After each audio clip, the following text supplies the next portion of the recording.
وما زلنا معكم في العاصمة موسكو، حيث منحت وزارة الخارجية الروسية ميدالية بوشكين إلى الدكتور أبو بكر يوسف مترجم الأدب الروسي إلى اللغة العربية، وذلك تثمينا لجهوده في الحفاظ على الأدب الروسي والترويج للثقافة الروسية.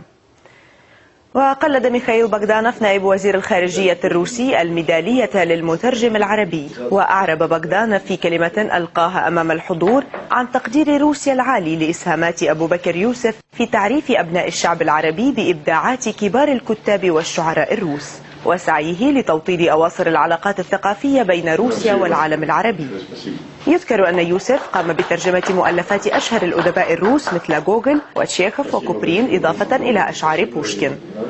وحضر الحفل عدد من ممثلي الأوساط الدبلوماسية والثقافية الروسية، هذا وتعتبر ميدالية بوشكين من أهم الأوسمة الحكومية التي تمنح للأجانب تتويجا لإنجازاتهم في مجال التعاون الثقافي بين روسيا والدول الأخرى. شيدت لنفسي تمثالا لم تصنعه يدان، لن تكسو درب الشعب إليه أعشاب النسيان،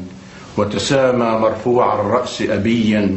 أعلى من نصب الإسكندر وسط الميدان. أنا الحقيقة اليوم سعيد جدا بهذه المناسبة، ليس فقط لأنه هذا تقدير لما قمت به من عمل في مجال الترجمة ونشر الأدب الروسي في العالم العربي، ولكن لمعزة خاصة عندي لبوشكين، والميدالية ميدالية بوشكين، وهذا هو شاعر روسيا الأكبر ومؤسس الأدب الروسي واللغة الروسية الحديثة، وأنا ترجمت له بعض القصائد، ومن هنا كانت فرحتي بهذه المكافأة مضاعفة بالمكافأة نفسها، بالتقدير نفسه، وباسم بوشكين الذي تحمل